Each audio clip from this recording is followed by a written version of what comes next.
Mr. Ni, the word of the president, Remi Tinubu, has come out to say that her husband is not the cause of the current economic hardship, and that her husband cannot do magic, that Nigerians should also have patience. Also, the Senate president has said Nigerians should go to anywhere, that anywhere they see free food, they should eat the free food. That's the statement coming from the Senate president. What an irony! What an irony! How can you speak on this? Well, let me start with Remi Tinubu. Remi Tinubu and her husband begged for the job, and now everything that is going on with the country will be placed on their head. So enough of that rhetoric, enough of that prophetic lies, pastoral lies, because they say she's a pastor. Yes, so she come out and tell us a pastoral lie. Your husband is indeed responsible for the current day hardship in Nigeria.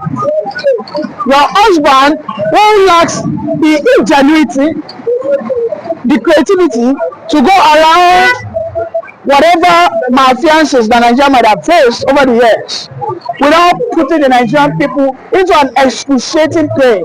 Your husband, who for a day would not deny himself of any presidential benefits. A man who came on board, bought a jet of 150 billion. A man who came on board gave you, Remi Tinubu, over how many billion to go and buy a car. Why did she reject it? You guys are behind the action. You guys are behind the excruciating pain, and I'm highly disappointed that the Ooni of Ife entertains her to an extent of unveiling a statue to immortalize her.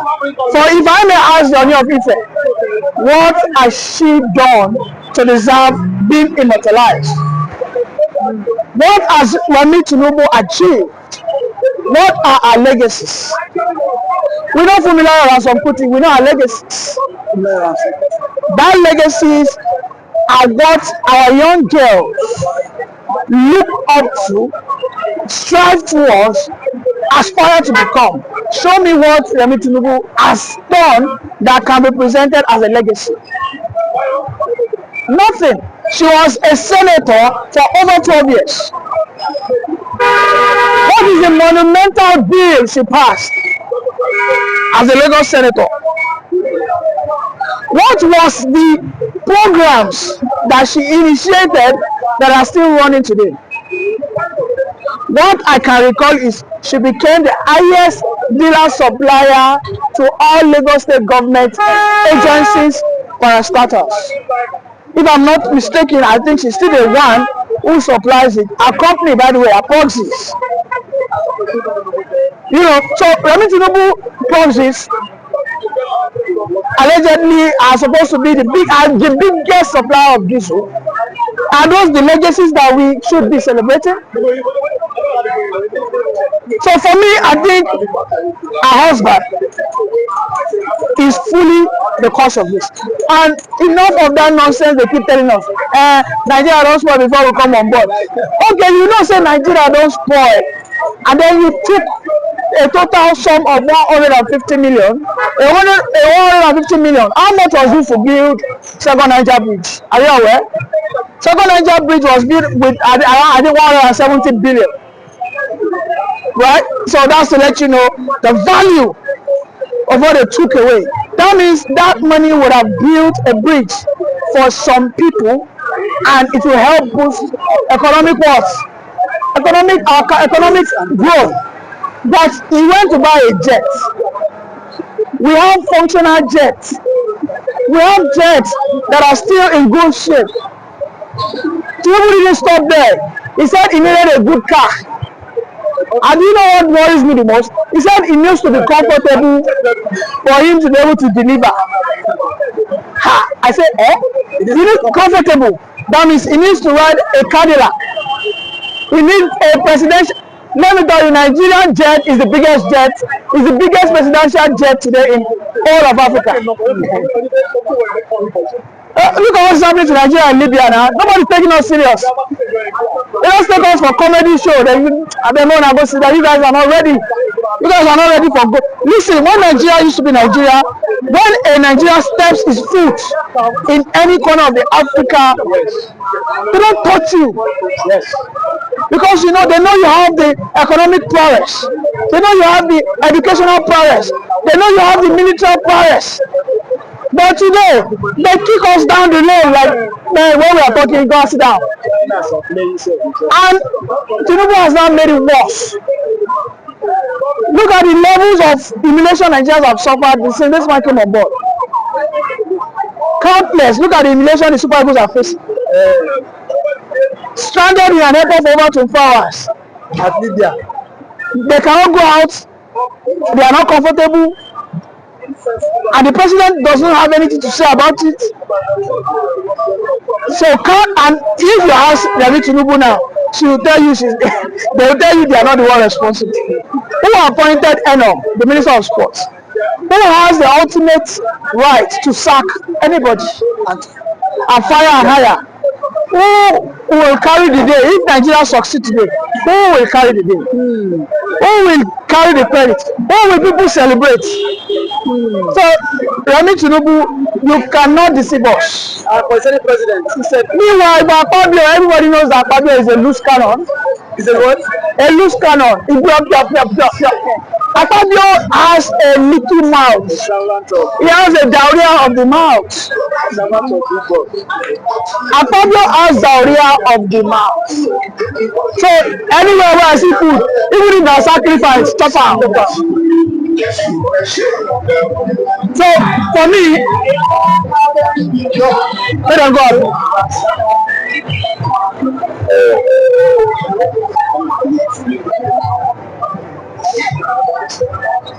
So for me, I think Akpabio needs to be dealt a lesson. Needs to be dealt a lesson. Yes. Senate President. Yes, he needs to be dealt a lesson. His people can no longer continue to trust and take him serious. Because what Akpabio has been doing is to mock the Nigerian people. This was the same man who told the Nigerian youth that was shouting "End bad governance." He said, "Go and protest. We will be busy eating chicken." You can see this is not an error. This is not a slip of tongue. They said that as your mind is the word, so as the word from your mouth. So Akpabio does not revere, doesn't respect, he see Nigerians as non-entity.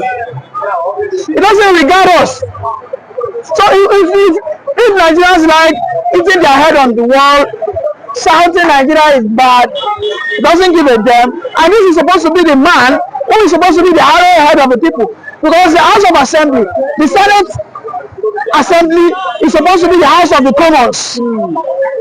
These are supposed to be the representative of the common man. The House of Rep, the National Assembly are not supposed to be at peace with the executive. In every democracy, they are supposed to be fighting the executive. My people are shouting this. Oh, yeah, do this. For instance, it's telling us anywhere you see rice, anywhere you see party, whether they invite you or not, enter your food. When you get there, tell them Akpabio say you should come in and eat. Oh God, we are being taken for granted, and Nigerians must understand that we can no longer continue like this. You know, we have to either stand up and fight for our rights or sit down and die silently. Thank you very much. Thank you so much for that one. Thank you very much. Yeah, good morning to you, Mr. Good morning, sir. The word of the president has said our husband is not the cause of the current economic hardship, and that our husband cannot perform magic to make Nigeria better. That people should calm down. That's what he said. And also, the Senate president has said anywhere Nigeria see free food, they should go there, eat the people, say it is the Senate president. That is the order from the Senate president. How can you ask this? That's let me start from the Senate president. That's an irresponsible statement. You see, if somebody makes statement, you must say it. Sir, Godswill Obot Akpabio, me, for me, I loved you, or I liked you when you were the former governor of Akpabio State. Then how did you join the APC and become something else? I don't know. And how normal human being join the APC? I don't know. Normal human being joins the APC and something just from the brain let loose. Because he was able to say that first, that I will send prayer to your mailbox. He told the fellow senators. Then there was an outcry from Nigerians. The other time he said that let them be protesting, we'll be enjoying, we'll be eating what? This time around, now you are saying again that the people see from where? There is no free lunch in Freetown. There is no free lunch anywhere. I have never seen, I'm saying this as a testimony to God who made me. I have never seen the level of poverty in Nigeria like I've been seeing now. You can, like I always say it, you can do a voice pop, I keep saying it. Let us go from here to the next just 10 minutes. Over 5 people come to beg you for food. I've never seen that. People are now going to party uninvited. When the time that they will tell you that Koseromo, there's no meat, I will eat like that. You understand? The level of hunger has never, we've never seen this kind of hunger before in Nigeria. No, and saying that is not told in command. God forbid. I say God forbid. Anything happens to the president, I say again, God forbid. Anything happens to the president, to the vice president, the third in command will become a president. That is the third number 350 in Nigeria making such a statement. That's an insult to Nigeria. And I'll be telling people, we don't know the power in the office of the citizen. Listen, the office of the citizen is the greatest office, but we don't know. But I know my power as the office. So that I put on my logo. That my office, as you know, my office is the office of the citizen of the Federal Republic of Nigeria. I know my power. But ask other people, do you know your power as office? We have this office, we have this power to say no.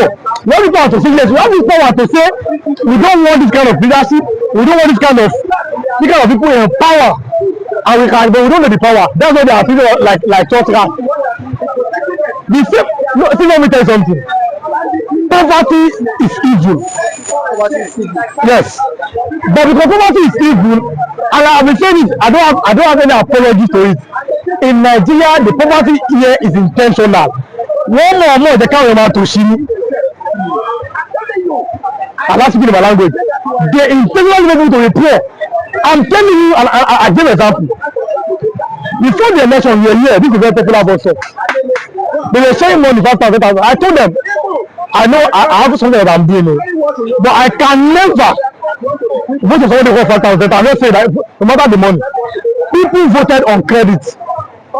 That's the level of poverty. I will not allow it. That if you vote on credit, you are coming back to pay you money. And they were even doing protest. We voted on credit. What a shame. That is the level of poverty in Nigeria. But then everywhere is quiet, everyone is keeping quiet. And let me go to our first lady. First, Nigeria should know again that the office of the first lady is not constitutional. No, there is no constitution where they provide office of the first lady. But then we read, it is reported. I cannot say, and I cannot come and say the fact that in that office, they allocate some amount of money to that office. I'm not mentioning that the office of the any first lady, whether a governor, whether a president, as of today, is not constitutional. But they are allocating money to that same office. That is why they can call. I tell all of you, a time is coming in Nigeria that we're going to have the office of the first son of the president. The office, listen, when I talk to you, listen, a time is coming, we're going to have the office of the first daughter of the president. A time is coming, we're going to have the office of the first granddaughter. These games you are playing in this part of the world, is not it. Is this truly a democratic system of government? We copy democracy. We copy Britain. We copy. Is this how their democracy is? You ask yourself the question. Don't ask me. Is this how a normal democracy is being run? In a normal form of government where there is check and balances, listen, where you have as citizens your right and you know your right in a nation. Ask yourself now. In this country, for example, listen and listen good, your leaders will never be afraid of you. The reason why, because they know that somehow they will get to power. The downfall of Nigeria may it never happen. After 2015, where educated people said, good luck, a daily Azikiwe Jonathan must be removed. Where you see conflicts, so useless protests, that even good, a foreign nation may or still be part of that game to remove Jonathan. That secretary of state of that foreign nation, if you come to Nigeria, he will not go and meet the president Jonathan. Instead, he go and meet the opposition, as reported in newspaper. 2015, that's the beginning. But the thing was the end. No debates, no manifesto. I'm talking about telling you what I'm going to do. No manifesto, but they win. You're not seeing it in Edo State. In Edo State, somebody cannot even come out and say, he cannot speak for 5 minutes. Arise, Osoni will find very popular journalist. He invited him. Okay, let us even come to the house. He said no. He won the election. Now listen, local government election in Akwa Ibom State, the local government of Akwa Ibom, we saw, unless what we saw is not right. According to what we saw, PDP passed 0,000 votes, APC not to 1,000. APC declared winner. As reported in the state of local government of Akwa Ibom, as reported, I didn't report it. Unless the report is not right. So we can't. Now we say that first democracy, oh, we want to go forward. I tell everybody, foreign nations are looking at, you cannot see. We are talking about 2024. Foreign nations, you cannot be begging foreign nations. Please, come and invest in our country. No. What they see, the whole in the global village. I can tell you that 10 minutes ago, what was happening in Iran? What was happening in Israel? What was happening in Iraq, in Japan, in Russia, in Uzbekistan? I'm not going so far in North Korea, in Singapore, Malaysia. I can tell what happened because you want the global village now. Mr. Kadesh will say it's a global pocket, somewhere a village. Now, all the nations of the world have seen what's happening now in Nigeria, or they have an idea. Is there a rule of law? Who is coming to invest in a place where the lawmakers are passing a bill, taking the bill in less than 30-40 minutes? Who will come to invest? They are seeing these things. Where is the obedience to the rule of law? A court order will say something, somebody in power will say the other. You understand? That is why the biggest business will be the business of politics in Nigeria. My leader Peter always says that anything I want to do will not make politics its biggest business. In Nigeria as now, our biggest business is politics. Everybody wants to join politics. Everybody wants to be a politician. Everybody, SSA, PPA, BDA, that a man that ordinarily should be a thug, but after insulting other tribe, after displaying bigotry at the age of 40-something years, they now make him an SSA. That is the reward. Your reward for bigotry is to be made an SSA. They are making an SSA to put there, because like I said before I go, you can take a pig out of the mother, I will take the mother out of the pig. That man has nothing upstairs. Even after ascending to that outfit of the SSA, he cannot shoot anything that his good man is doing. He will always go to that bigotry. What's going on for Nigeria? And today, I don't know, and I cannot defend myself. I look at myself and tell myself the truth. One of the president, our third in command said, what he said today to me is a mockery and an insult on the citizens of Nigeria.